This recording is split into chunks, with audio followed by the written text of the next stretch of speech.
Dando prosseguimento, então, à nossa atividade, eu vou convidar, então, a professora doutora Eunice Ribeiro Durham a ocupar a mesa para proferir a sua aula inaugural, que tem como título, né, o poder e estrutura departamental nas universidades brasileiras. A professora Eunice, ela possui graduação em Ciências Sociais pela USP, mestrado e doutorado em Ciências Sociais também pela Universidade de São Paulo, é a professora emérita da Faculdade de Filosofia, Letras e Ciências Humanas da USP, professora titular aposentada de Antropologia da Faculdade de Filosofia, Letras e Ciências Humanas da USP. Foi coordenadora do NUPS, Núcleo de Pesquisa sobre Ensino Superior da USP, membro do Conselho Nacional de Educação, Câmara de Ensino Superior, 1997 a 2001, presidente da CAPES, secretária nacional de Educação Superior e secretária nacional de Política Educacional do Ministério da Educação e membro do Conselho Estadual de Educação. Então, ela muito nos honra com sua presença aqui hoje para fazer essa aula inaugural. E eu já de antemão já agradeço a presença da professora Eunice. Só antes de passar a palavra para ela, já vou fazer um anúncio. A professora Eunice vai fazer sua aula. E ao final, eu acredito que a gente tem um tempinho para dialogar com ela. Por favor, quem tiver perguntas ao final, faça por escrito e encaminhe aqui a mesa para que eu possa passar à professora. Então, professora, a senhora com a palavra.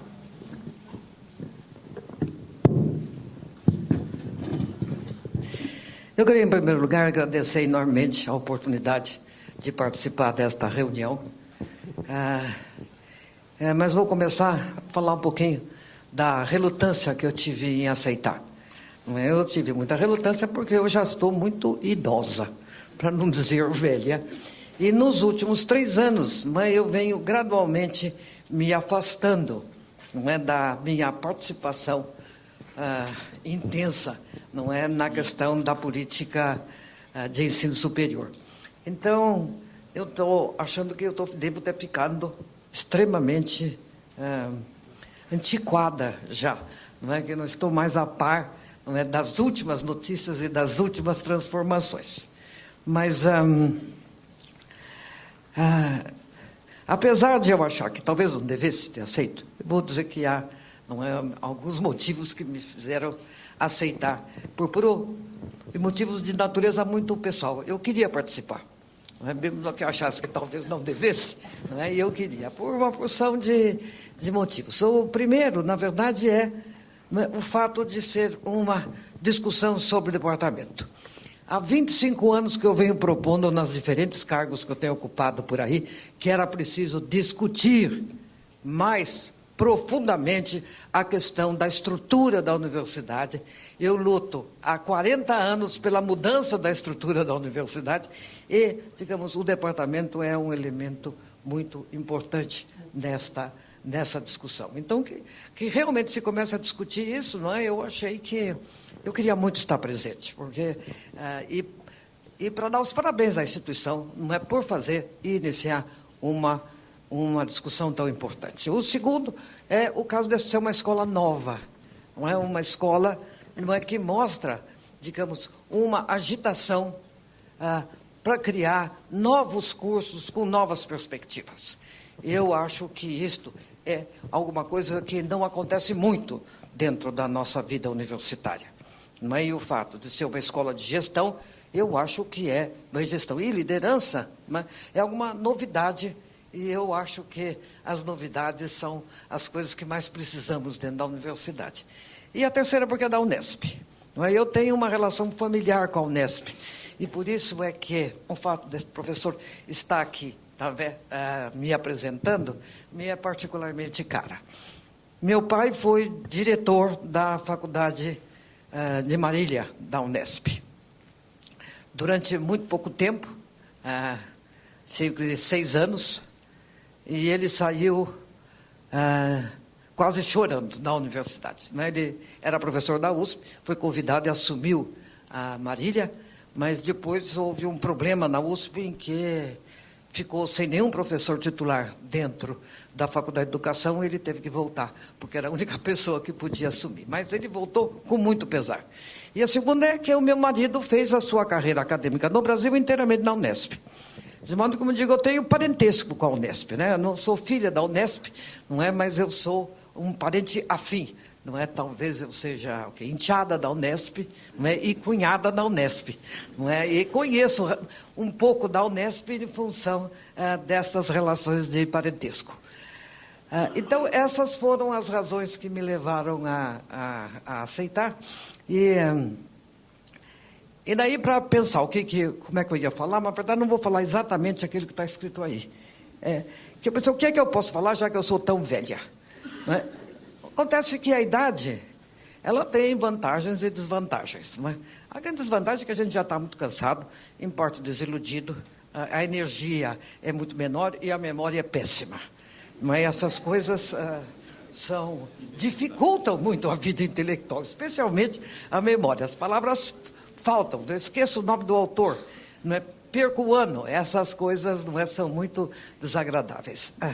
Agora, a vantagem é que eu tenho uma perspectiva maior que as pessoas. Não é? Boa parte, e eu me lembro, não é? Quando comecei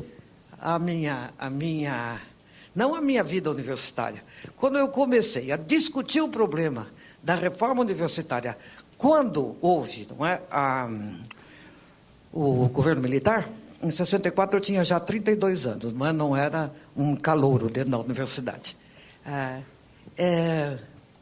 Eu fui me dando conta, especialmente a partir de 1975, quando chegamos realmente a propor, a fazer uma discussão séria, não é, sobre a necessidade de reforma universitária, como uma forma de oposição ao regime militar, né, baseado na ideia da democratização da universidade, essas coisas todas, que eu me dei conta que eu não sabia nada sobre a universidade. Com todos os anos de universidade, a minha ignorância era profunda.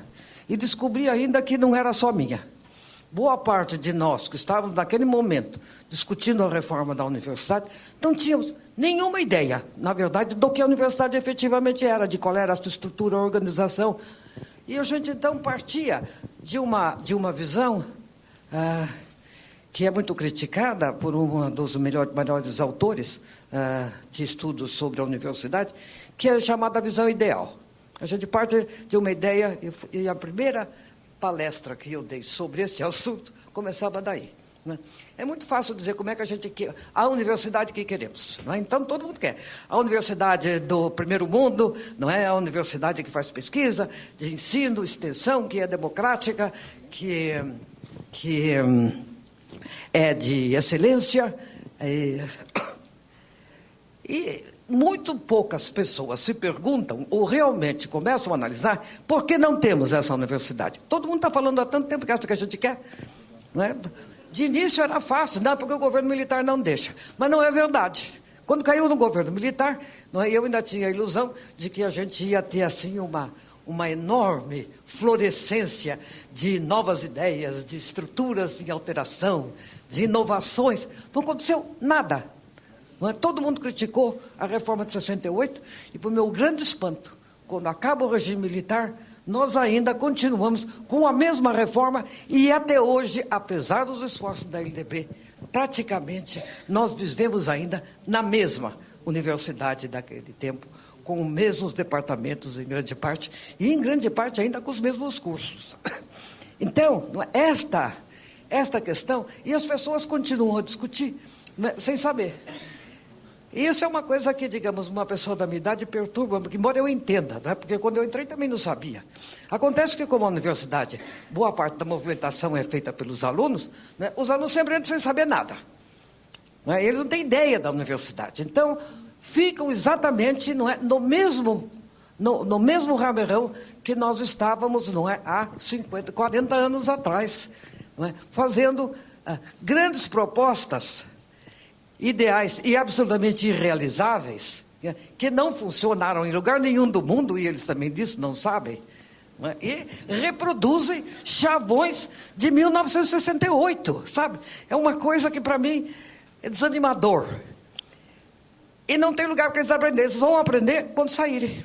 Então, nós temos, na verdade, uma dinâmica que não pode mais ficar na dependência, né, de grupo de pessoas que não conhecem nem a história da universidade, nem a sua estrutura, nem os seus problemas, não é?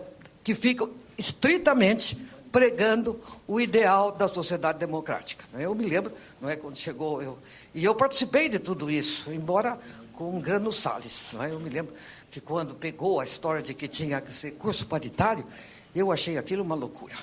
Não é? E tanto é que a gente tinha que reunir com os alunos, ainda bem que não era com funcionário ainda, né?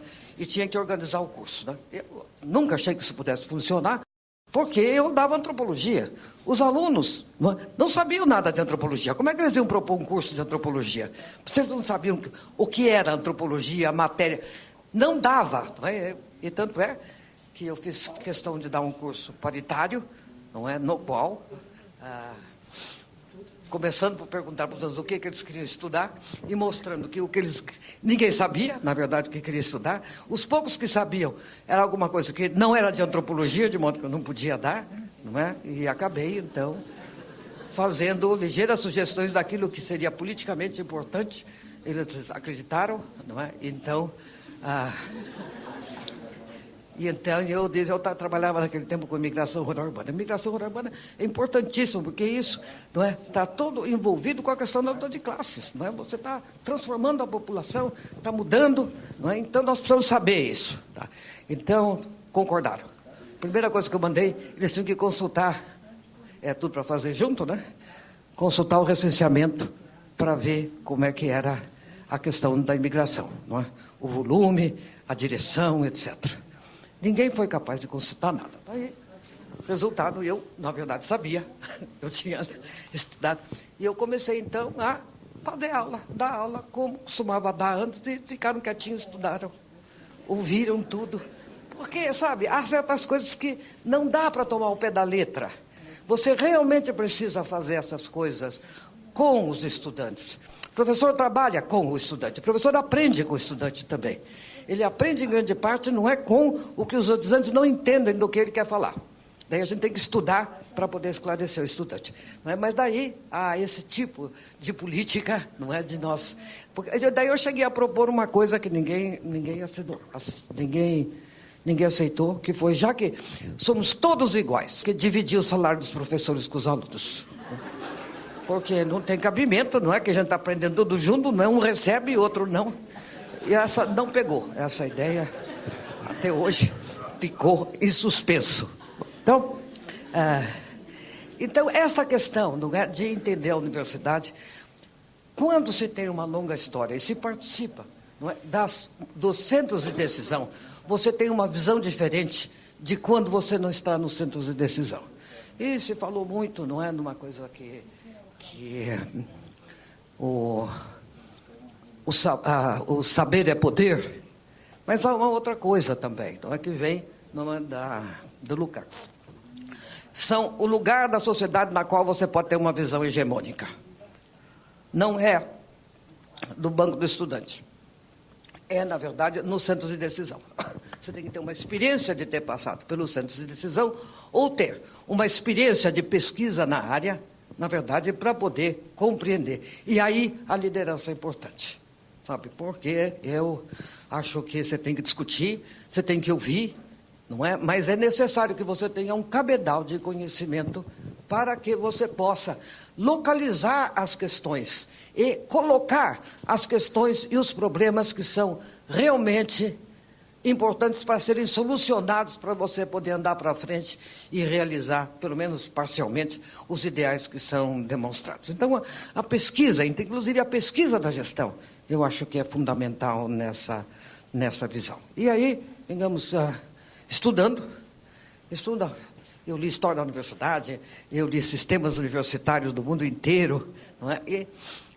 E tem essa coisa, você precisa saber o que está passando no resto do mundo, antes de você propor uma coisa, porque a história inteira da universidade, desde o século XI, é um movimento universal. Quer dizer, as universidades do modo como nós conhecemos hoje, nascem no século XI, na Europa, e, em grande parte, ainda é uma instituição reconhecível em função daquela universidade do século XI. E isto, não é? Ela se propaga no mundo inteiro e ela foi sempre uma instituição internacional. Mesmo na Europa medieval, os alunos circulavam de uma instituição para outra e os professores circulavam de uma instituição para outra. E quando ela se espalha pela América do Sul, também é através desse movimento constante.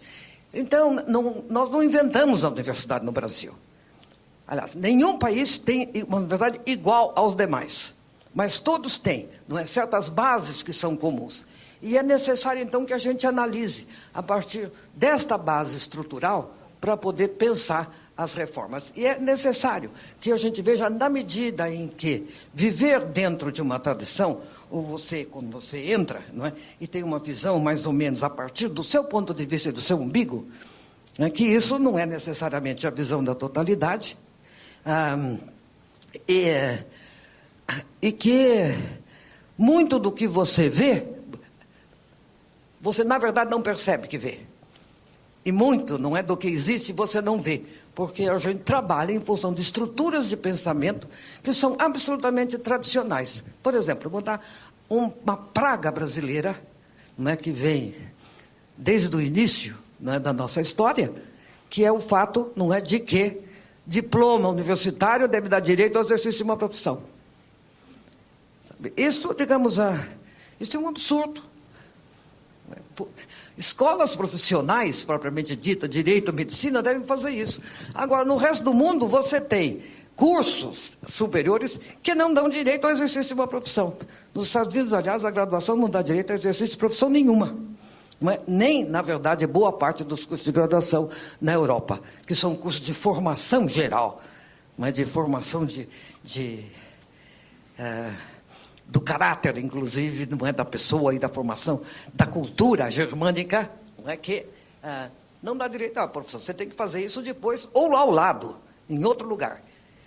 Então, esta ideia muito brasileira é um inferno, não é? Porque ela cria uma visão inteiramente mistificada, e depois se reclama que as pessoas, não é, terminam e não conseguem trabalhar naquilo na qual elas se formaram. Não tem emprego para as questões, normalmente, para as coisas nas quais as pessoas se formaram.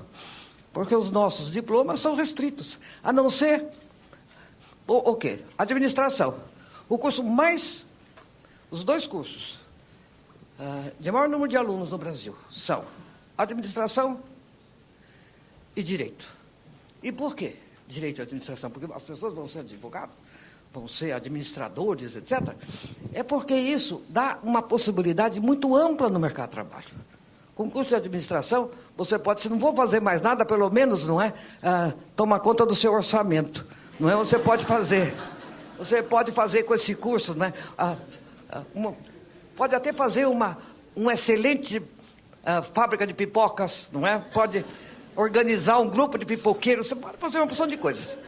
E com o direito também, porque o Brasil é um país de tal forma burocratizado, de tal forma amarrado na lei, mas que saber um pouco de lei é uma coisa fundamental. Não é? Meu pai dizia que família brasileira sábia, não é, que tem bastante filhos, tem que ter pelo menos um médico, um advogado e um padre. Não é? Com isso, você recebe, não é? Você resolve a maior parte da sua existência, você consegue resolver, não é? Com esses três. Não. Então, agora, começando, digamos, a analisar a universidade, eu vejo uma questão que já tem sido dita aqui, que é uma visão muito interna da universidade. Aliás, a universidade tem razão nisso, esta universidade, uma universidade particular. Não é? Mas para quem pensa, como fui forçado a pensar, no ensino superior no Brasil, você não pode pensar só em universidade. Não dá.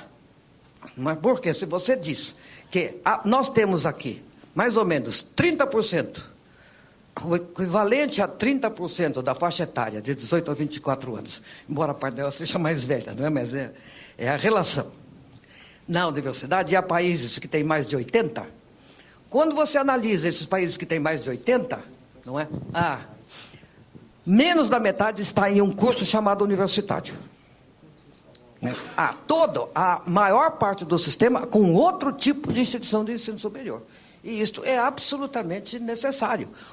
A sociedade precisa cada vez mais de pessoas com formação avançada, mas não é necessariamente a formação do tipo que se obtém numa universidade de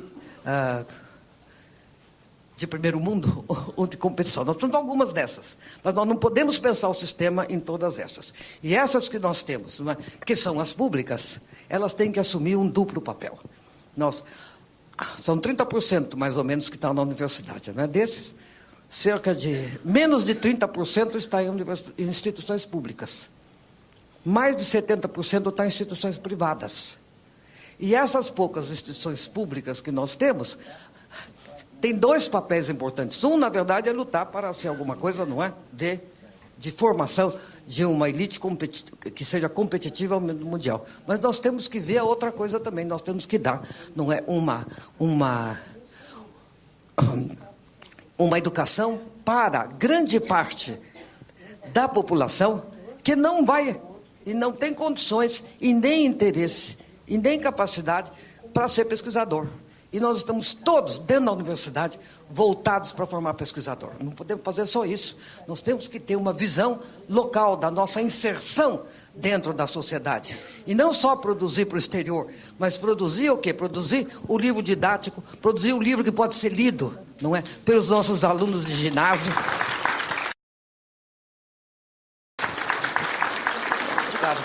Não sabia que eu ia ser assim tão popular com o que eu estou falando, né? Então, sim, nós temos que ter. Mas é que, no mundo inteiro, essas universidades são poucas. Não é? E elas têm uma elite que faz esse papel. Não é? Eu posso dizer que tenho uma bela carreira na universidade. Não é mais dizer que eu fiz uma grande contribuição mundial, não é verdade. Nós precisamos ter também um pouco de modéstia, e ver que nós temos que fazer também um serviço de rotina. E temos que fazer extensão. Eu acho que esta parte não é a parte que nós temos abandonado mais, porque é nessa que a gente traz os alunos para cá, e os trabalhos de extensão é onde a gente leva os alunos que temos para trabalhar nas comunidades. Então, esta visão não é que foi sendo formada por mim, especialmente na medida em que eu estive no ensino superior. Mas voltemos à questão da estrutura interna. Não é? Vou começar a dizer uma coisa que... Definimos o departamento como a unidade de ensino e pesquisa.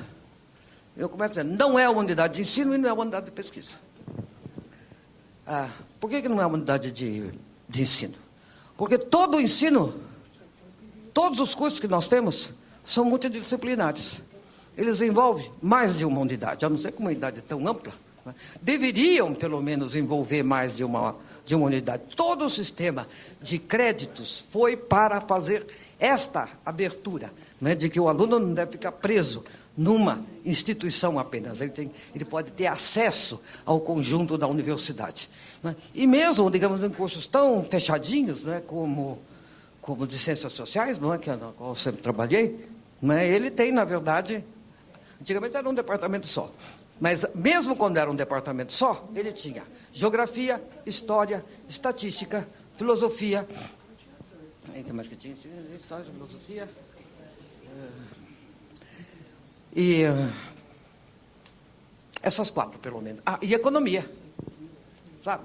Quer dizer, mesmo um departamento que tinha ciência política, antropologia e sociologia, ele tinha todo esse conjunto de instituições. E nós não temos, na verdade, uma organização dos cursos, porque cada departamento pensa o fragmento do curso que ele dá. Isto, digamos, não era assim. Não quero defender a antiga universidade nossa, que tinha uma porção de defeitos, mas todos que têm muitos defeitos, algumas qualidades têm. Então, eu entrei na faculdade no tempo em que nós não éramos departamento, era o tempo da cátedra. Trabalhei até 68, entrei para o corpo docente 55, até 68, nós tínhamos ainda catedráticos. Então, Como é que organiza? É um sistema alemão. Isso aqui. E ele marcou muito a vida das universidades. O que é o catedrático? O catedrático é o responsável por uma área de estudo. Não é? Ele. E ele é responsável por uma área de pesquisa. Junta. Mas, na Alemanha também é assim. O sistema é igualzinho lá. Mas ele escolhe os seus assistentes. Ele manda embora os assistentes que não servirem, ou que ele acha que não servem. Ele determina o ensino que vai ser dado e ele determina as pesquisas que vão ser feitas. É um sistema muito rígido, e pior do que tudo. Que ele faça isso, até acho que podia dar resultado. Mas ele é inamovível. Ele é vitalício. Então, a grande discussão sobre a reforma em 1960 era o fim da cátedra, o fim do catedrático vitalício, porque ele segura tudo. Quando você tem um bom catedrático, isso é ótimo, isso dá um progresso enorme, como, por exemplo, o Florestan Fernandes fez na sociologia da USP. Ele renovou tudo aquilo, escolheu os melhores assistentes, depois, coitado, foi cassado, o negócio encolheu. Mas depois você tinha uns horríveis, e aquilo você tinha que tolerar até a morte. E depois, para substituí-lo, também era complicado, porque você tinha toda a fila dos assistentes que queriam ser titulares. Então, a universidade ficava imobilizada. Tinha partes que andavam e partes que ficavam presas. Mas a segunda questão era que a estrutura de cátedra era a unidade mínima, mas a estrutura toda estava montada em função de cursos. Não é em função de área de conhecimento, é curso. Medicina era um curso, medicina era uma faculdade. Medicina dava todas as matérias que precisava para o aluno se formar em medicina, inclusive biologia, histologia, toda a parte básica era dada dentro da faculdade de medicina. E qual era o problema? Pelo menos naquele tempo a gente pensava dessa forma. Tinha uma vantagem, você tinha uma parte básica, embutida na parte prática, aplicada, por assim dizer. Eles brigavam muito, mas de qualquer forma tinham que saber um pouco o que eu estava dando. E agora se dispersou. A congregação era responsável pelo curso. Agora, a congregação, digamos, a responsabilidade da congregação, na minha opinião, anos e anos de participar na congregação, eu praticamente nunca vi alguém discutir a sério um programa de curso dentro da congregação. Você pode discutir, talvez, dentro do departamento. E assim mesmo, só as matérias que a gente vai dar. E se é curso de antropologia, você vai discutir só a antropologia. O curso de ciências sociais não é discutido em lugar nenhum da universidade. Não há uma estrutura. A Universidade de Brasília não era assim. Por exemplo, a Universidade de Brasília talvez seja um modelo que a gente deveria retomar, porque havia toda uma estrutura de organização dos cursos que não é simplesmente o departamento e a faculdade. Havia uma estrutura que planejava os cursos e que tinha poder para organizar os cursos. Porque hoje, se é tudo feito por assembleia, é um inferno, tudo é negociado. Realmente é um sistema maluco. E tanto é que primeira vez na minha faculdade que se discutiu a sério o curso de pós-graduação foi quando a nossa nota caiu. Nunca a gente tinha discutido o curso de pós-graduação. A avaliação é importante por causa disso. Se cai a nota, a gente corre e primeiro xinga bastante a CAPES, etc. A avaliação não valeu, é uma porcaria, mas você precisa da avaliação da CAPES para poder ter as bolsas. Então, você segue uma orientação que do jeito que a CAPES quer, para você poder ter as bolsas, etc., formar mais gente. Essas coisas todas. No meu tempo de chefe de departamento, a grande fulcro das discussões e das brigas, nas quais o coitado do chefe não podia fazer praticamente nada, era, em primeiro lugar, distribuição das salas. Segundo lugar, aliás, antes da distribuição das salas, o horário.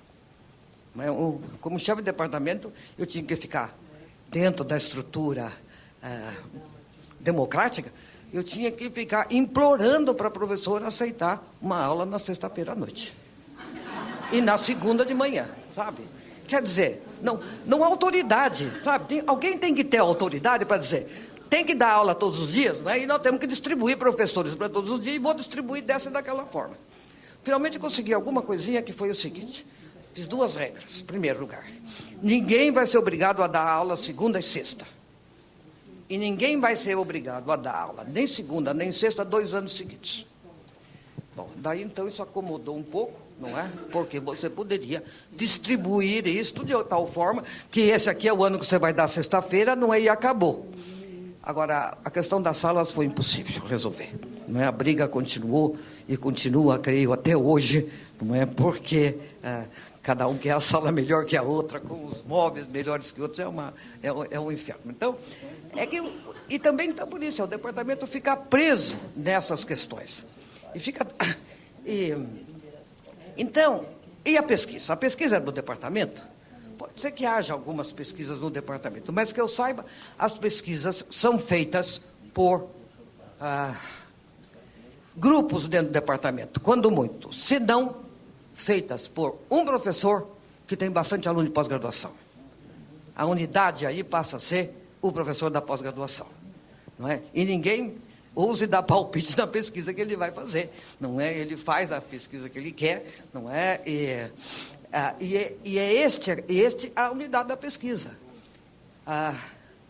E tanto é que cada vez que a gente quer alguma coisa interdisciplinar, você tem que inventar uma coisa fora do departamento. No meu departamento, nunca vi alguém se comunicar muito com letras, a não ser na congregação. E aí passava o tempo inteiro discutindo problemas de letras que eu não entendia nada e nem estava interessada em saber como é que era. Então, há esses problemas, não é, em que o departamento não pode ser visto como uma unidade de ensino e pesquisa.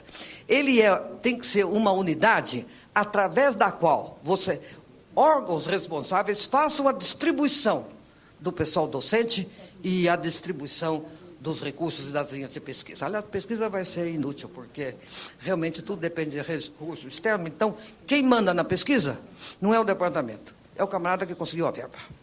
Aliás, também assim é nos Estados Unidos, é em todo lugar, e eu não sei se é possível mudar essa questão, não é? Mas, a não ser que nós tenhamos efetivamente uma estrutura, aí o departamento seria importante definir, não é isso, mas aí é dentro de cada programa, linhas que são relevantes. E aí são as instituições externas, como a CAPES, por exemplo, não é? E o CNPq, que tem de vez em quando alguma orientação, que você dá bastante bolsa para uma área que você julga prioritária, e a pessoa corre atrás e vai indo atrás daquela área.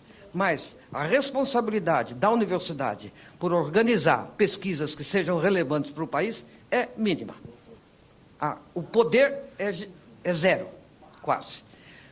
Graças a Deus, diga-se de passagem, porque, que eu saiba, na minha vida inteira, não é? A gente fez pesquisa nos interstícios da burocracia da universidade. Tenho absoluta certeza que você pegasse todo o dinheiro da CAPES, né, distribuísse pelas universidades, nós não íamos ter, na verdade, um critério de excelência dentro da universidade. Nós íamos ter uma briga de foice no escuro pelos recursos. Agora, como briga para fora, você lá tem comitês que são um pouco mais isentos, porque eles são multi-universitários, pessoas de diferentes universidades, ainda dá a possibilidade de fazer orientações. Fora o que nós temos, aliás, excelentes pesquisadores que escolhem muito bem as pesquisas que eles vão fazer, não é? E que a liberdade de pesquisa é importante. Mas a ideia de que o departamento é a unidade de pesquisa, eu acho, não é, que muito dificilmente. Embora o departamento, o que ele discute, e não é nem um departamento que discute, não é, aliás, quem discute é a pós-graduação, é a produção científica. Aí não é realmente se discute. E se discute porque se perde de fora. Então, essa questão do departamento, ele não substituiu, na verdade, a cátedra, que reunia tudo isso, não é?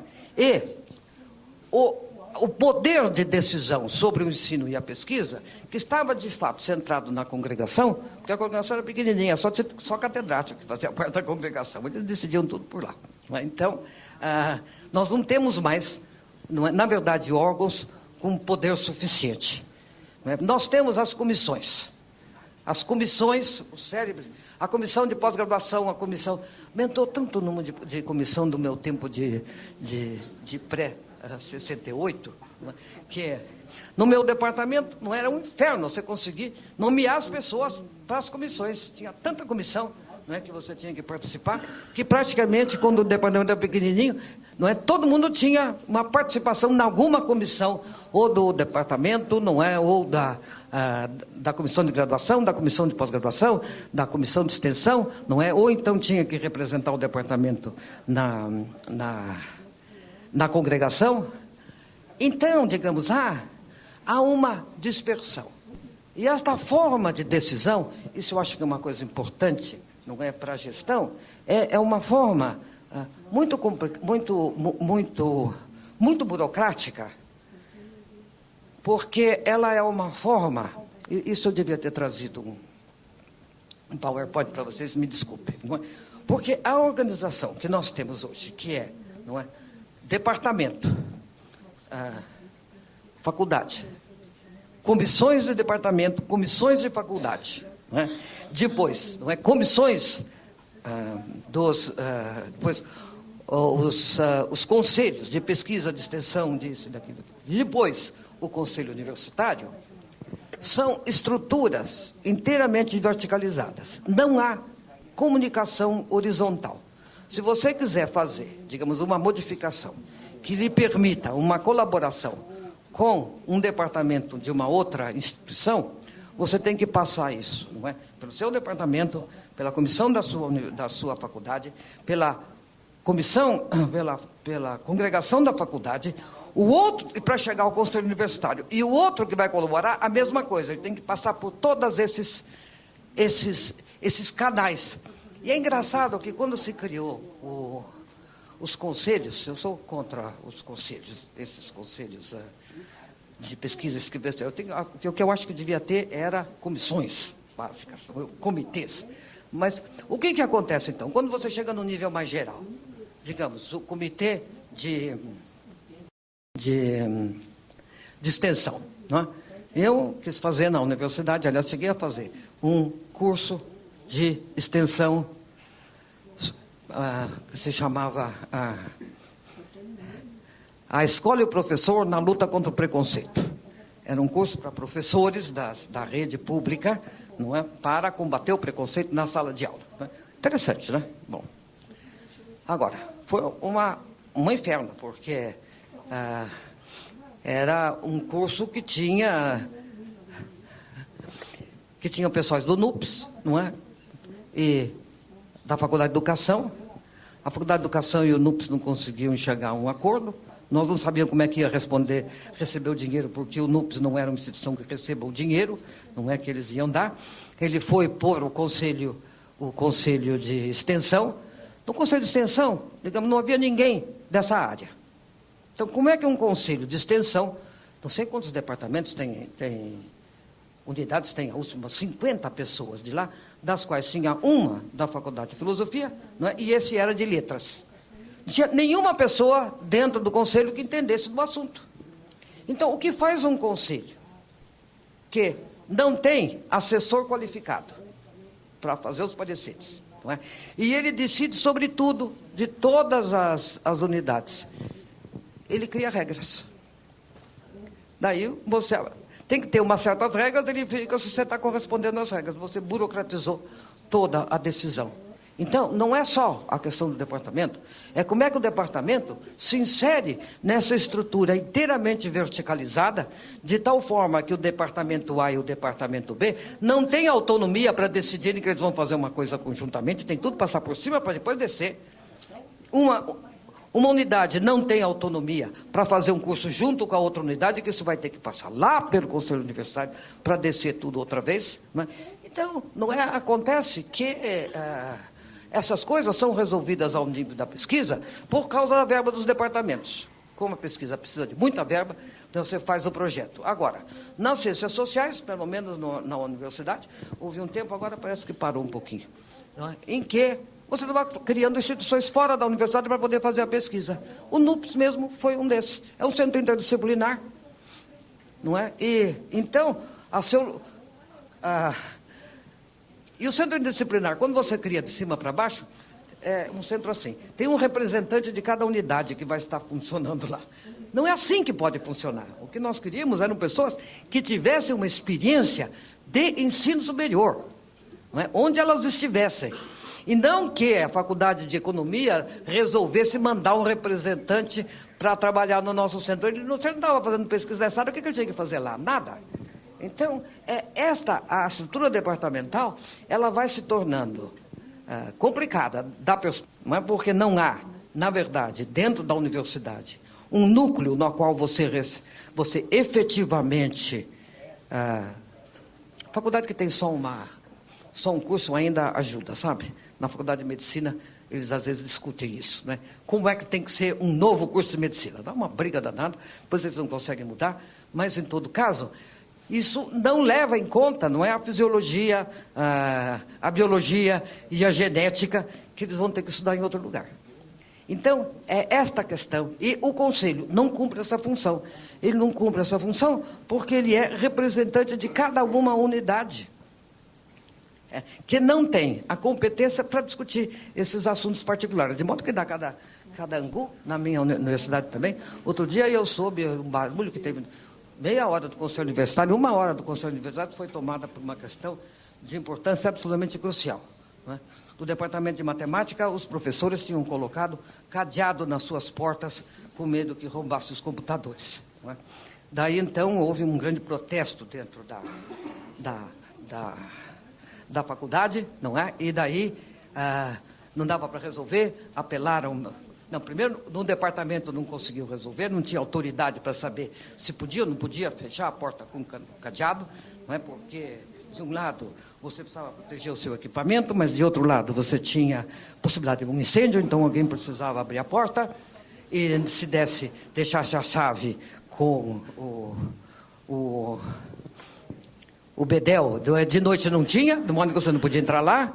Daí, então, foi para a faculdade, chegou ao Conselho Universitário. Eu não sei se o seu Conselho Universitário é um pouco, digamos, um pouco mais discriminador do que isso, sobre o que ele discute. Né? E houve uma grande discussão seríssima no Conselho Universitário se os professores tinham ou não o direito de fechar a sua porta com a chave. E assim, que eu digo, digamos, a necessidade de discutir o departamento, porque há uma necessidade de nós verificarmos que criamos um sistema estanque de linhas verticais que não se comunicam, não é, em nenhum nível. E eu nunca vi o meu departamento, não é, consultar o departamento de Sociologia, quando a gente participa do mesmo curso. Houve uma vez um movimento, não é, ainda dentro daquele grande projeto de reforma universitária, que nós fizemos lá uma comissão para tentar rever o curso de Ciências Sociais. Não conseguiu chegar a um consenso, porque só os interessados estão envolvidos, não há uma pessoa de fora que conheça ou de uma outra instituição que possa atuar, não é? Então, a questão toda, não é? Tem um enfrentamento e como o departamento tende a tomar decisões apenas por consenso, não é? Você acaba tendo uma dificuldade enorme. Por isso que é muito bom, quando a gente vai fazer uma coisa realmente novidadosa, a gente tem que fazer fora, quer dizer, faz uma nova escola, faz um novo curso, funda lá um novo campus, porque dentro é muito difícil. Então, eu acho que não dá tempo de eu, talvez, demonstrar com mais cuidado, não é, do que se trata dessa estrutura vertical. Não é? Aqui é uma escola nova, não é uma escola nova, não é, que está surgindo. Houve todo esse trabalho de discussão, das pessoas tentarem fazer um curso, não é, de estabelecerem, não é, uma coisa com consenso, com participação e tudo. Daqui 15 anos, quando nós continuarmos na mesma estrutura, vai estar fossilizado, você desculpe, mas vai ser muito difícil você manter, não é? Esse espírito criativo, não é? Quando se solidificam as posições, se solidificam os departamentos, não é? Toda a expectativa de chegar até titular, não é? Fica enraizada, não é? As vagas de titular são poucas, então você vai ter aquela luta interna dentro do departamento, não é? E os departamentos, cada um vai defender o seu ossinho, não é? Dentro da universidade. Então, é uma questão que nós temos que repensar o problema da hierarquia das decisões. Tem decisões, não é? Que são de nível departamental e ninguém deve dar palpite. Na pesquisa, não é? A liberdade tem que ser maior. Na parte de curso, ela não pode ser. Pode ser muito grande, que cada professor, não é? Dá o que ele dá na telha. Faz o programa que lhe apetece. Não é? E não há forma de fazer com que ele dê outra coisa, a não ser através de uma luta ingente. Não sei, eu estou vendo alguns fazerem assim com a cabeça, não é? Eu acho que também isso ocorre na Unesp, provavelmente. Então são problemas. Tem que levar, digamos, mais a sério as limitações do departamento. E eu acho que, no caso da Universidade de Brasília, que infelizmente eu não pude verificar, porque eu estou com os meus livros encaixotados e não achei o Estatuto da Universidade de Brasília para vir para cá, mas eu já tinha estudado esse trabalho anteriormente. Eles têm duas estruturas diferentes. Eles tinham os departamentos, tinham uma estrutura de curso, não é? E tinham uma estrutura de pesquisa. Eu acho que pesquisa nem precisa, porque talvez seja melhor deixar mesmo, não é, a liberdade plena dentro. Mas curso diz respeito aos alunos. Curso é uma tarefa necessariamente de colaboração. E agora, cada vez mais, não é, na pesquisa está sendo trabalho de cooperação. Não é? E aí, não é, eu acho que tinha que manter, não é, a liberdade das pessoas colaborarem, não é, com quem quiser. Eu tenho um problema doméstico grave. Meu filho é da área de computação, teoria da computação, e ele está trabalhando junto com o pessoal da genética, porque genética virou computação agora, né? O que você fica fazendo lá é correr programas de computador para mapear os genes disso, o gene daquilo, etc. Então, ele trabalha nisso, não é o que eu acho que é uma coisa... É uma desgraça, porque... não tem nenhum lugar que ele... o departamento briga sobre aonde é que vai contar a participação dele. O departamento dele não quer que a parte sobre genética entre, não é, dentro do currículo dele. Não é? Na CAPES, não é, vai chegar lá a mesma coisa, porque não tem um departamento de estatística genética lá dentro, ou de computação genética. Então, vai ter que passar por 2 comitês. Então, você cria empecilhos permanentes, né? Cria um problema enorme para fazer currículo dessa forma.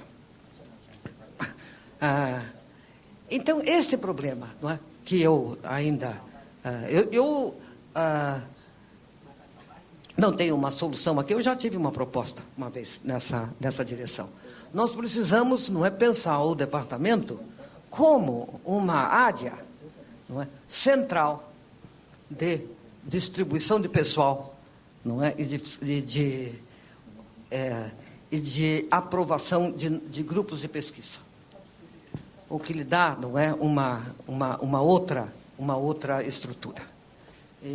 Isso para uma universidade de pesquisa. Agora, quando uma universidade de pesquisa, eu acho que você tinha que voltar, não é nem uma universidade, é uma faculdade que nem chega à universidade, não é? Você tem que voltar a uma estrutura de curso. Então, isso é importante que seja discutido agora, porque antigamente você não podia discutir isso, porque o Brasil tem uma outra mania, não é, contra a qual eu tenho lutado nos meus últimos 40 anos, é que ter modelo único para tudo. Não é? Você tem só um modelo. Você tem uma população com uma diversidade imensa, não é, um mercado imensamente diversificado, mas a ideia toda é que o sistema de educação seja inteiramente unificado. A nossa reforma universitária de 68, todo mundo tinha que, em primeiro lugar, aspirar a ser universidade. E depois, não é, sendo universidade, tinha que ser um centro de pesquisa também. Não é? E tinha que ter departamento. E tinha que ter as escolas profissionais e tinha que ter os institutos. Bom, isso é uma cama de procusto, não é? Porque você não precisa o ensino superior todo fazendo pesquisa. Né? Eu acho que a Unesp, não é um dos lugares onde realmente, não é, cabe fazer pesquisa. Mas não precisa, você pode ter uma excelente escola de advocacia sem ter que ter uma universidade inteira atrás dela. Aliás, boa parte dos professores lá nem precisam ter doutorado. Porque se você pegar um grande advogado para dar aula lá, um juiz, não é, que fez carreira, ele pode, digamos, dar aulas melhores do que um doutor recém-formado, não é, que não tem nenhuma prática, não é, do sistema judiciário. Então, e há esta questão também, nós não estamos levando em consideração, que há uma diferença entre as áreas básicas e as áreas profissionais. Tudo tem que seguir o mesmo modelo dentro da universidade.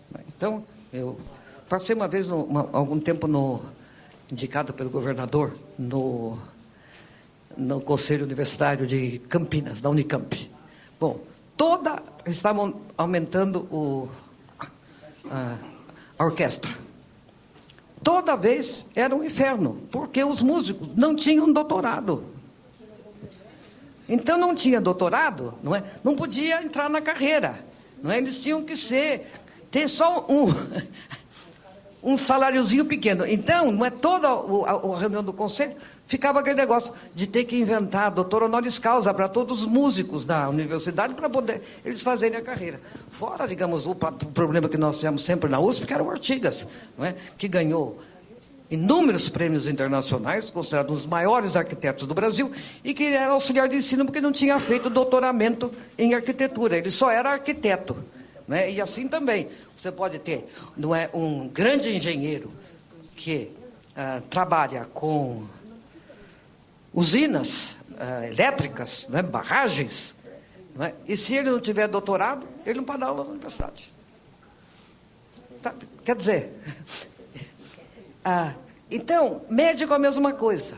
Não é? Você pode ser um grande cirurgião, que você aprende a ser cirurgião fazendo cirurgia, não é? E você tem que fazer o doutorado também para você poder entrar na carreira universitária. Ele tem que fazer uma tese sobre o que ele está fazendo. Se ele inventou um maravilhoso novo método, não é, de tratamento cardiopático, não é, e uma intervenção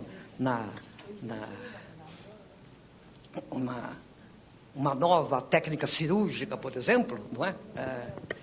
E as coisas são tão absurdas na minha cabeça, é que quando você vai procurar um médico, ninguém pergunta se ele tem doutorado. Alguém já foi ao médico e perguntou, né, o senhor tem doutorado? Não, a gente pergunta se ele curou bastante paciente, a gente pergunta para as pessoas que curaram se ele é bom médico, sabe? Então, na faculdade de medicina, essa questão ficou também absolutamente infernal, porque, digamos, a necessidade de exigir o tempo integral e exigir o doutorado, não é, afasta boa parte dos melhores profissionais da carreira universitária. Então, escola profissional é uma coisa. Agora, se você vai ser físico, tem que fazer doutorado. Aí, não é, se você vai ser professor de literatura, não é, tudo bem, você tem que fazer doutorado. Mas agora, para as suas demais profissões, você precisa ter um certo grupo de doutores, porque você tem que ter um grupo que domine uma teoria mais ampla. Não é mais para boa parte do trabalho de ensinar como fazer, você não precisa de doutor. Então, agora, toda a avaliação que nós temos feito ultimamente, eu briguei com o Paulo Renato quando estava lá por causa disso, né? Avalia pelo número de doutores. Eu digo, depende da instituição. Sabe, nós temos uma maravilhosa escola de propaganda e marketing em São Paulo, que é a melhor escola do Brasil. Não tem nenhum doutor, eles têm o quê? Pessoas que trabalham com propaganda e marketing. Então, você vai fazer uma avaliação daquela escola, não é? Ela deve fechar as portas, porque os grandes astros da propaganda... Não é que eu gosto muito de propaganda, não. Mas os grandes astros da propaganda não têm doutorado em propaganda. Não é? Os grandes pianistas não têm doutorado em piano. E os grandes regentes não têm doutorado em regência. E os grandes arquitetos podem não ter doutorado em arquitetura. Então, esta questão da rigidez interna e de que a carreira é única para todo mundo, não é? Qualquer que seja a área de conhecimento, é um problema muito sério. Porque nós tínhamos, antes de 68, o problema inverso. O problema inverso significava o seguinte: eram as escolas profissionais que mandavam na universidade. As tradicionais, inclusive a medicina, a engenharia, não é? Direito. Né?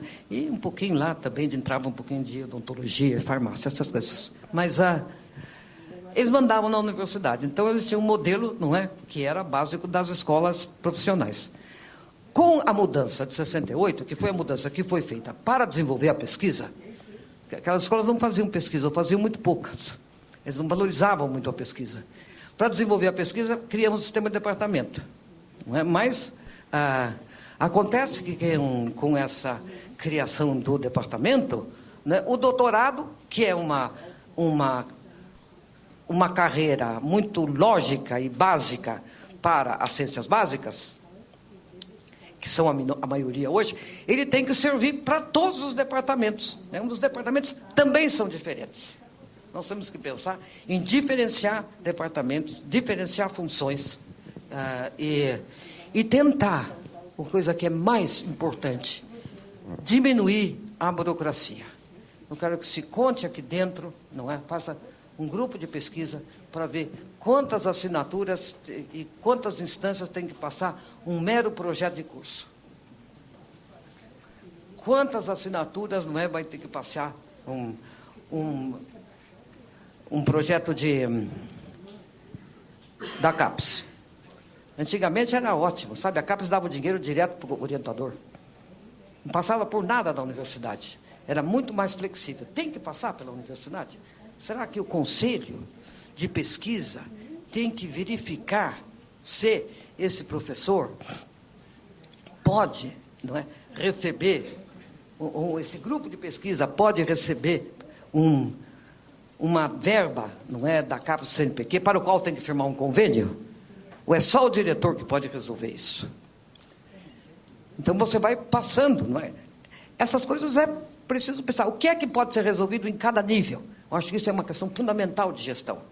Não é? E o que precisa, efetivamente, ser um nível superior. Mas não pode tudo, não é seguir esse caminho de cima para baixo, de modo que A para comunicar com B, tem que fazer no X, Y, Z, e depois G, X, Y para baixo outra vez, não é? E depois, quando chegar a permissão, já ninguém mais quer fazer aquilo, porque já passaram 5 anos.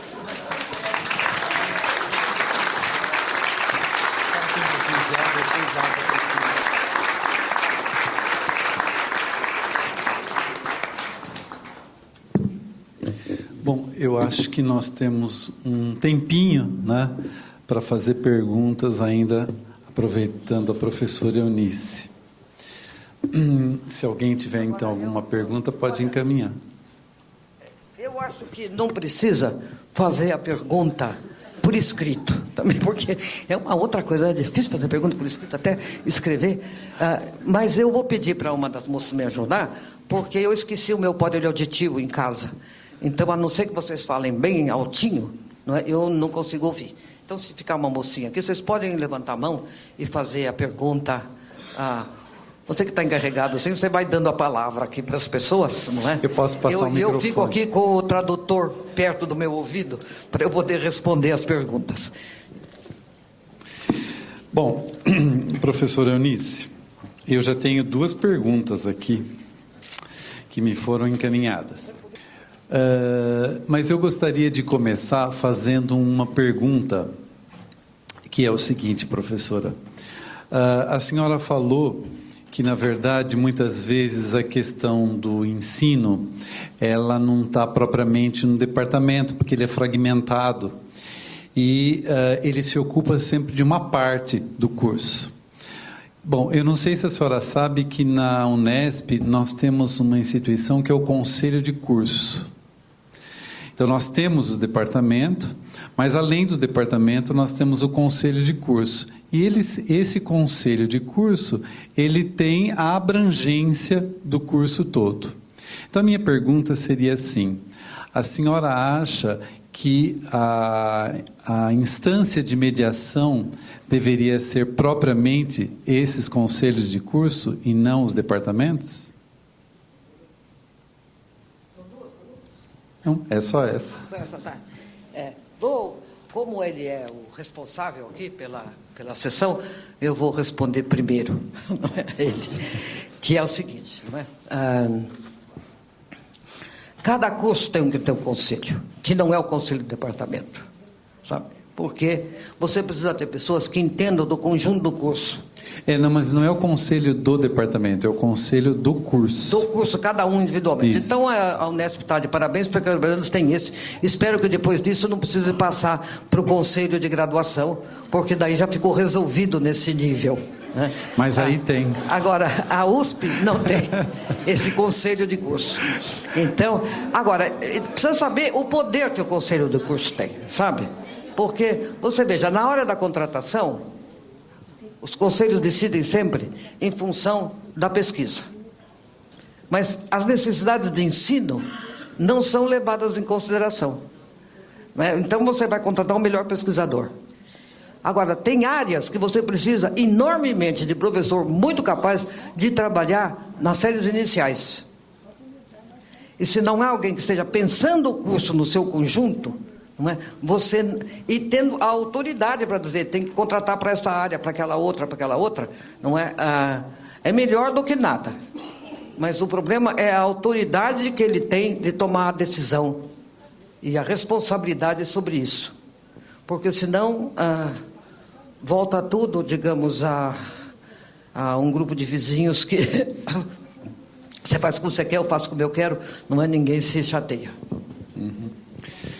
Bom, eu tenho uma questão que é assim, a senhora falou pouco sobre a extensão e o departamento.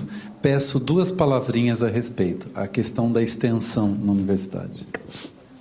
Bom, a extensão foi um problema que tem me preocupado muito, porque, agora, a extensão é outra parte que é absolutamente indispensável que você tenha flexibilidade. Você pode ter áreas de extensão que é um pequeno trabalho junto com uma comunidade da periferia de São Paulo, não é? Você pode ter um curso de extensão que seja curso propriamente, atividades de extensão de modo geral, não é? Que seja um curso, não é? Tem os dos cursos da terceira idade, eu, embora me beneficie deles, não é? Acho que um pouco de perda de tempo para a universidade de pesquisa fazer esse tipo de curso, né? E você tem curso de atualização, você tem cursos de nível de especialização. Esta parte, especialmente a parte dos cursos, é onde a universidade realmente se abre para, não é, a sociedade. Eles são muito procurados, não é? E na USP, não sei como é que é a Unesp, né? Na USP se dava bastante porque se cobrava. Então, com o dinheiro dos cursos, não é? Você montava o curso do jeito que você queria e ainda dava, não é, para dar um prolabore para os docentes. Agora, curso de extensão na minha universidade, pelo menos, não conta no currículo e não conta na carga didática. E não pagar mais. Então, ninguém mais está dando curso de extensão. Quer dizer, toda esta área foi ficando fechada. Agora, na área profissional, é absolutamente fundamental que a universidade tenha um papel estratégico, não é, na atualização dos profissionais. E quanto melhor a universidade, não é, maior a sua importância, especialmente nas áreas mais tecnológicas, mas não só. Não é? Na área do professorado, por exemplo, é muito importante que essa seja uma área. Então, na minha opinião, qual é que é?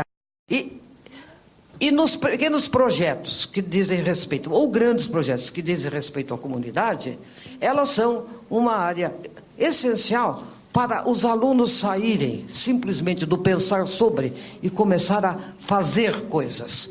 O aluno aprende muito com atividade de extensão. Não é? E é um trabalho colaborativo, não é? É também voluntário, se você não quer, não faz. Não é? Quem quer fazer, vai. E não conta no currículo do aluno. Então, menos do que uma regulamentação, eu acho que nós precisamos de um pouco de libertação. Agora, se ele precisar de recurso, aí tem que realmente analisar projeto por projeto, sabe? Porque, senão, quando eu entrei no Ministério da Educação, não é, eu encontrei uma pilha desse tamanho de projetos que queriam verba do FNDE, que é para o ensino básico, em função de eles estarem dando cursos para os alunos do ensino básico. Vocês não calculam, não é, as loucuras que estavam lá dentro. E não só isso, pedia recurso do FNDE, não é, que era para ser para o ensino básico. Tinha um que era a construção de andas. Alguém sabe o que é andas? Não, é perna de pau. Curso. Não é? E as pessoas pediam, então, não é? Computadores, etc. Daí eu arrumei uma comissãozinha e pedi assim, olha, você faça favor, faça só isso. Vê o custo que eles estão pedindo, divida isso para o número de alunos e vê o custo do aluno. Sabe? Ficava mais caro você fazer andas do que você dar um curso de física, considerando o número de alunos que eles faziam andas. Então, realmente, digamos, há uma necessidade. Se é para receber dinheiro, precisa ter alguma forma de controle. Mas o problema todo é que isso possa contar como parte do currículo para liberar-se. Esta questão de pagar é uma outra questão que é extremamente importante. Boa parte do pessoal que a gente precisa treinar numa universidade de primeira linha não é o torneiro mecânico, é o gerente de empresa, não é? É o técnico de manutenção de computador. São pessoas que estão empregadas e têm bons salários, e não só isso, a empresa está disposta a pagar a ele para ele fazer esse curso. Bom, daí, digamos, por insistência dos alunos, não é? Se proibiu que se cobrasse. Eu acho isso um absurdo. Você devia fazer. Pode cobrar, desde que tenha 20% das vagas gratuitas. E daí você tem uma outra fonte de recurso. Porque essa questão da gratuidade absoluta, agora que eu já estou velho, eu posso falar essas coisas, né? Não pode ser gratuidade absoluta para tudo. Especialmente para pessoas que têm condições de pagar, até a empresa quer pagar, e você não pode receber. Então, o que você faz? Você cria a série de fundações. As fundações ganham rios de dinheiro fazendo consultoria. É um trabalho fundamental, não pode sair da universidade isso. O que precisa é que esse dinheiro possa entrar na universidade, não é? Porque eles cobram. Então, são esses problemas, não é, de gestão, que eu acho extremamente sérios. Então, há duas formas. Em primeiro lugar, eu acho que precisa, não é, que atividades de extensão contem na carga didática do professor e nos créditos dos alunos. Não é? Isso vai criar um estímulo para a universidade sair de si própria e começar a dar cursos para fora, a fazer atendimento de comunidade, não é? E às vezes são projetos, e são desde projetos de cursos de uma semana, não é?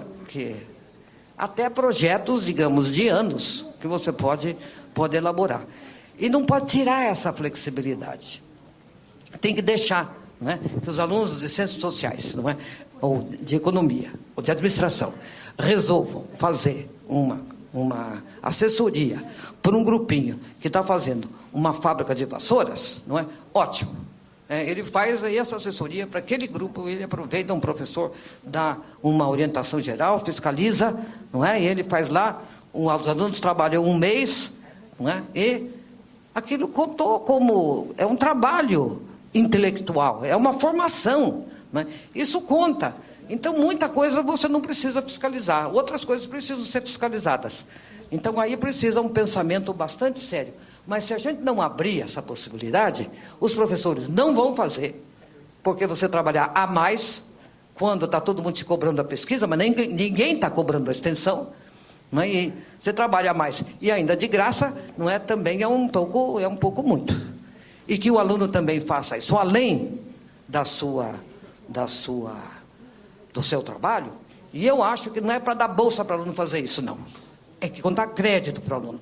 Nós já estamos dando curso gratuito para o aluno. Agora, nós não podemos dar curso pago, no sentido de que você paga o aluno para estudar. O ensino tem que ser gratuito para o aluno, não pago para o aluno, não é? E tem que ser pago para os professores. Entendeu? Quem é que perguntou? Acho que eu estou ficando, além de cega, eu estou ficando surda. Aliás, de surda eu estou ficando cega, que eu não vejo quem falou. Quem falar, levanta para eu poder ver quem é. Quem fez a pergunta foi o Maurício. Um canto, por isso que eu não vi, viu, Maurício? Muito obrigado. Professora, tem uma outra pergunta da Luciane.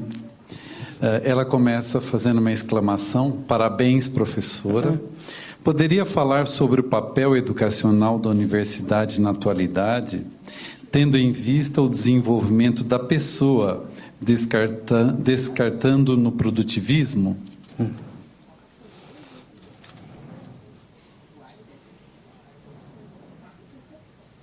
Bom, eu acho que há um papel fundamental que a gente está cumprindo aí. Nós não estamos falando... Esta questão da formação da pessoa depende muito, sabe, do ensino básico. Se você não, uma moção de coisas, que você não fizer um mínimo de cidadania dentro do ensino básico, sabe, é muito difícil você fazer isso depois dentro da universidade. O que eu acho é que o desenvolvimento da pessoa depende, em primeiro lugar, de exigir responsabilidade, tanto do aluno como do professor. Agora, como que ele dá informação ao aluno? É do aluno, principalmente. Esse negócio, não é, de quebra-quebra, não é, invasão, isso é uma absoluta irresponsabilidade social, na minha opinião. Isso não pode ser admitido. Não é? E que, digamos, se o aluno falsifica um trabalho, se ele vai trabalhar num curso de extensão e não trabalha, essas coisas, sabe, tem que fazer um trabalho de estímulo a uma abertura dos alunos para prestar serviços à comunidade. Mas o fundamental não está aí na nossa possibilidade. A nossa fundamental responsabilidade é formar os professores para o ensino básico, de tal forma que eles... e influir na constituição do ensino básico, de modo que esta questão seja tratada como um elemento fundamental do currículo do ensino básico, que não é. Não há nenhum curso que eu saiba de formação de professores, e eu tenho pesquisas feitas a respeito disso, tenho alunas que trabalharam isso, por exemplo, em que os cursos de formação de professores tratem do problema do preconceito e digam para os alunos, para os futuros, como é que vai fazer isso. Não há também cursos de formação de professores onde você faça a recuperação dos alunos, porque os alunos que estão entrando nos nossos cursos de professores frequentemente são semi-analfabetos. Né? Tem aluno que está entrando nos cursos nossos, vocês e da USP, não é? Que não consegue ler mais do que 5 páginas. Tem alunos que não sabem fazer uma divisão. Como é que vai ensinar isso?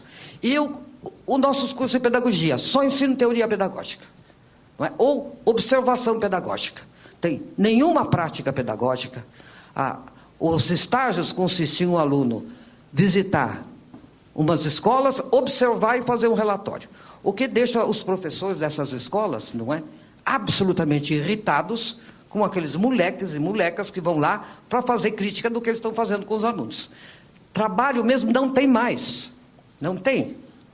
Sabe, alguma coisa como residência, por exemplo, que você faz em medicina, não tem nos nossos cursos de pedagogia. Nos nossos cursos,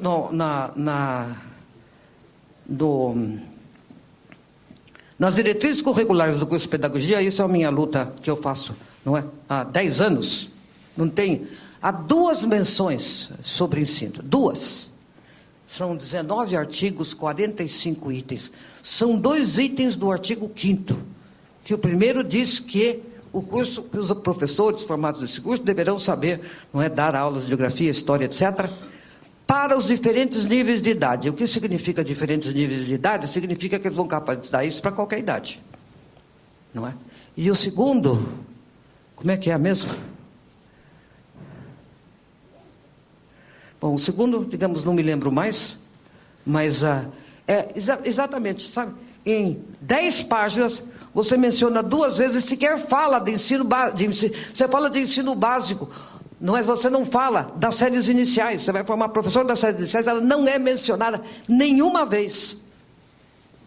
Eles falam de diferentes níveis de ensino, diferentes graus de competência, não é? Dentro da escola e fora da escola, atividades para fazer pedagogia de hospital, pedagogia não sei do que, e não há nenhuma dedicação clara à formação do professor, que implica o professor estar trabalhando e estar conhecendo a matéria que ele vai dar. Então, eu acho que é um grande defeito das nossas universidades. Eu sei que a Unesp tem feito um esforço grande nessa hora, ela brigou comigo, porque eu propus no Conselho Universitário, não é, uma reforma de diretrizes complementares, nas quais eu exigia que os cursos de formação de professores deviam ter um reforço de português, matemática, história, geografia e mais não sei o quê, para os alunos entrantes, porque a maioria deles não aprendeu isso, os alunos que entram... O nosso curso médio é péssimo, não é? E a segunda coisa é que eles precisavam ter análise crítica dos diretrizes curriculares dos cursos que eles vão dar quando saírem da universidade como professores. Não tem isso, eles não dão. O professor que vai ser professor de física, em nenhum momento analisa qual é o programa de física que ele vai ter que dar. A não ser que talvez, digamos, em algum lugar da Unesp se faça isso. Mas os programas que eu vi, não é, que passaram pela minha mão no Conselho, não tem essa questão fundamental. E do conjunto, e não estou agora falando da Unesp, há uma coisa mais interessante, é que a parte pedagógica é dada pela mesma equipe para todos os cursos. Então, é o mesmo grupo de professores de pedagogia que dá a formação pedagógica para os professores de química, de português, de matemática, de física, de biologia. Sabe, como é que você vai ensinar um aluno de biologia a ser um professor de biologia? Não é? Dentro de um curso em que não se analisou e não tem uma pessoa para mostrar como é que você pode dar um bom curso de biologia. Agora, e a parte de cidadania, não é? Não consta, o que consta é direitos. Todos os cursos têm que ter, não é? Todos têm que tratar dos direitos das pessoas. Ninguém falou dos deveres. A formação dos alunos, especialmente a formação dos jovens, implica atribuição de responsabilidade e de dever. Sabe? Precisa ensinar que, por exemplo, agora há diversas formações aí modernas, o que o aluno não pode fazer fila, né? Tem que entrar tudo assim. Bom, por que não pode fazer fila? Tem que aprender a fazer fila. Não tem que fazer fila para ir no banco, não tem que fazer fila para ir no cinema, não tem que fazer fila para ir no teatro. Né? Fazer fila é um ato cívico. Não pode jogar papel no chão. Ou não jogou papel no chão, tem que fazer ele catar. Essas coisas que eu acho, sabe? Não pode xingar o colega. Não pode fazer bullying. Tem que chamar e tem que envergonhar o aluno. Tem que instilar esses valores, não é, de solidariedade, e isso tem que ser feito a partir, não é, da pré-escola. E basicamente no ensino fundamental. E nós temos que preparar, e nós temos uma responsabilidade, não só para os nossos alunos, mas são as universidades paulistas que ditam a norma para todas as demais escolas particulares, que formam a imensa maioria dos professores. Não é? E o negócio está tão ruim que o Estado de São Paulo não consegue contratar professores porque as pessoas não passam no exame de admissão. O último exame que houve, 75% dos candidatos foi reprovado. Então a situação aí é gravíssima. E esta é uma parte enorme da nossa responsabilidade, que eu acho que a gente não está, na verdade, assumindo. Professora, tem mais uma pergunta. Posso fazer? Ela foi proposta pelo Rodrigues, é um professor da Unesp de Bauru. E o que ele pergunta é o seguinte: parte da centralização da decisão na universidade deve-se à necessidade de controlar os compromissos financeiros que possam envolver as decisões das instâncias inferiores, como os departamentos. A senhora vê solução para isso? Olha, eu acho que não precisa, sabe? Porque é o seguinte: o grupo de pesquisa faz um projeto e pede uma verba. Esta verba ele pediu para a FAPESP. A FAPESP analisa o projeto e aprova ou não aprova. A FAPESP é uma instituição responsável. Por que depois que a FAPESP, com os conselheiros, decidiu que o meu projeto é válido, vai me dar e depois vai me cobrar o resultado, a reitoria também tem que fazer a mesma coisa. Analisa o meu projeto para ver se a CAPES tem razão. Eu confio mais na CAPES ou no CNPq, sabe? Do que no conselho da reitoria, que não é gente especializada nisso. Para quê que precisa esse negócio? É para ganhar o dinheiro, sabe? Agora, se você está pedindo um dinheiro da universidade, não é? Tem que ter instâncias da universidade competentes. Você chama um consultor, se você não entende aquele assunto, não é para ele ver o projeto e dizer se vale a pena ou não vale a pena. Não é? Mas agora, por que precisa repetir? Não precisa, boa parte deles. Agora, se for uma instituição muito suspeita, talvez, mas você sabe. Mas, se for, mas para receber o dinheiro não precisa ter tanto cuidado. O nosso cuidado é quando a gente tem que dar o dinheiro. Certo. Agora, você sabe que também você não pode dar livro para a biblioteca? Na minha universidade. Não? Não, a congregação tem que aprovar. Juro por Deus.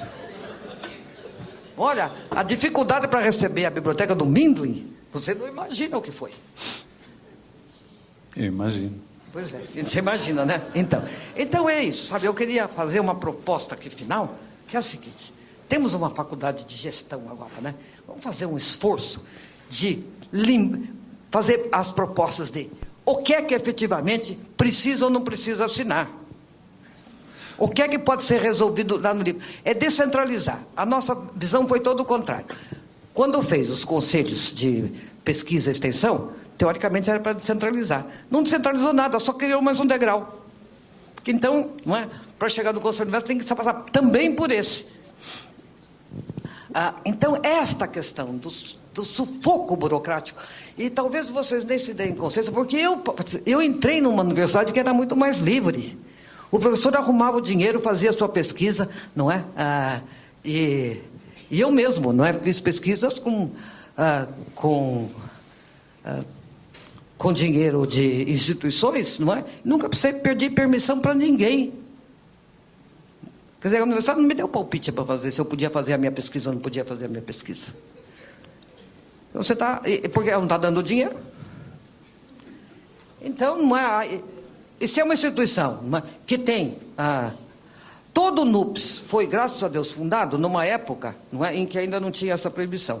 De modo que, não é, nós criamos o NUPS, não é, fizemos as pesquisas, mobiliamos o NUPS, o Núcleo de Pesquisa sobre Ensino Superior, com verba da Ford.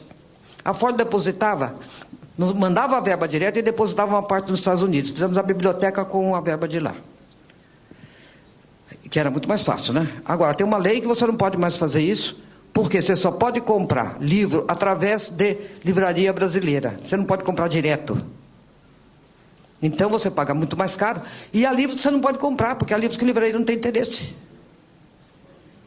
Então, a gente não se deu mais conta da medida em que foi. Agora, por isso que eu tenho a vontade de ser velho, sabe? Eu me lembro do tempo que não precisava fazer essas coisas. E era muito mais fácil. Agora, você acha que isso vai aumentar enormemente a corrupção? Eu não acredito. Quem quer corromper, corrompe com toda a burocracia. É só você resolver todas aquelas questões burocráticas que são feitas para cada processo. Cumprido tudo isso, digamos, você realmente pode fazer, não é, o que quiser. Então, essa é a minha opinião sincera. Muito obrigado. Bom, existem mais perguntas? Aqui na minha mão não chegou mais nenhuma. Não, então, professora, tem mais uma? Tem. Não, ele tem.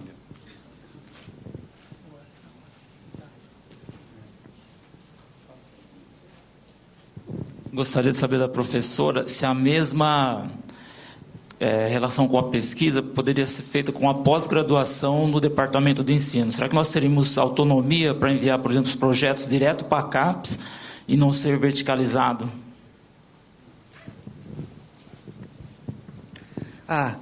Eu acho, não é, que a universidade precisa tomar conhecimento.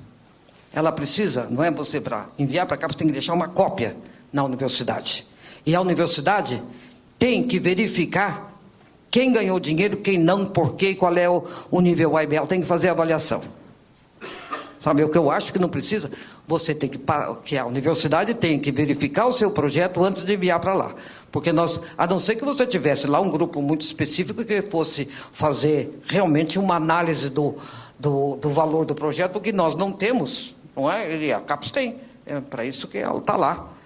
Então, eu acho que deve que mandar uma cópia para a universidade, que deve arquivar, e a pós-graduação devia ter um sistema de avaliação, quantos são A, quantos são B, quantos são C, e uma interlocução com a CAPES, para, inclusive, ouvir as reclamações dos professores sobre avaliações que eles consideram mal feitas, e ela negociar com a CAPES, ir lá reclamar com a CAPES. Sabe? Porque a grande maioria das universidades, ela não tem essa interlocução permanente com a CAPES. Porque você manda lá, a universidade tem que vir aprovar primeiro, mas depois, se você não concorda, você que tem que ir sozinho lá na CAPES reclamar, né?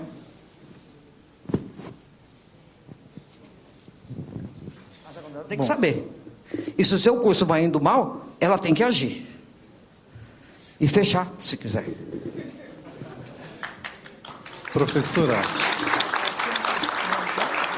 Professora Eunice, eu acho que não há mais questões, né? Ah, tem? Professora, eu queria fazer uma colocação.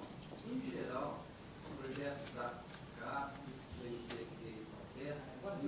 Eu traduzo. envolve contrapartida da universidade. Ou seja, a universidade é corresponsável por esses projetos, porque ela também foi um projeto uma contrapartida. Então, quando se preenche o formulário da FAPESP, por exemplo, você lá põe a contrapartida que a universidade vai dar e o diretor assina. Né? Então, eu vejo que é um pouco difícil a gente falar que tem um projeto só meu e a universidade não tem nada a ver com isso. Então, gostaria da posição da senhora a respeito disso. A senhora ouviu? Na verdade, o que ele coloca é assim: quando a gente encaminha um processo, por exemplo, para a FAPESP, tem que haver uma contrapartida da universidade a esse projeto, por exemplo, dar condições para que ele aconteça.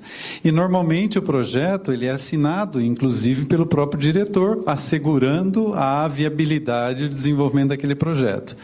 Então, a pergunta dele é assim: na verdade, então, a universidade tem uma corresponsabilidade com esse projeto.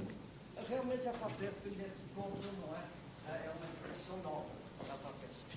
Nesse caso, não é necessário que o lugar onde vá realizar a pesquisa diga se ele tem ou não condições de abrigar a pesquisa. Não é? Eu acho que não precisa ser o reitor que tenha que assinar esse negócio. Normalmente é o diretor da unidade. Na USP eu acho que é o reitor ainda que tem que assinar isso. Nós somos sempre mais burocráticos que os demais. Se vocês não tomarem cuidado, vocês vão terminar igual a USP. Então, digamos, você tem o laboratório de física. Você tem, aliás, digamos, de biofísica. Você pede uma série de equipamentos, não é? Bom, daí,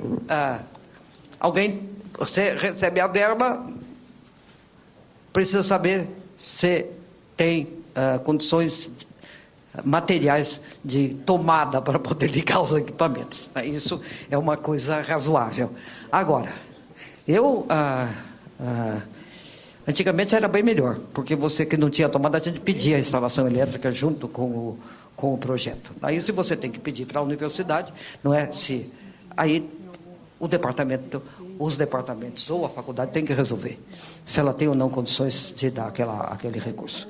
Não é? Porque senão o quê? Vai para o reitor que vai mandar instalar E, aliás, esse negócio de instalação ainda também é outra coisa, não é? Porque se você quer pintar alguma coisa, sabe? Você tem que mandar. Como é que é? No NUPES é um inferno, que você tem que ir lá na reitoria para a reitoria mandar pintar uma sala. É verdade que a gente é núcleo, não é? É centro de pesquisa, não é? Sabe?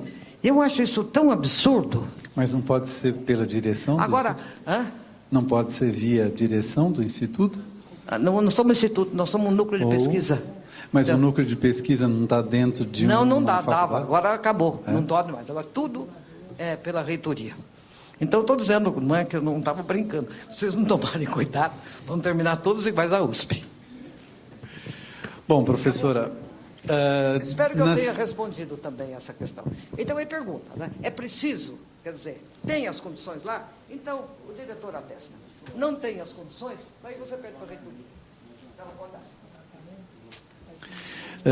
Um dos primeiros papéis que me foram encaminhados aqui Na verdade, não tinha uma pergunta. Ele só era uma manifestação de alguém do auditório. E eu vou ler, então. A manifestação é a seguinte: fiquei encantado com sua fala, grato à sua presença, um novo fã.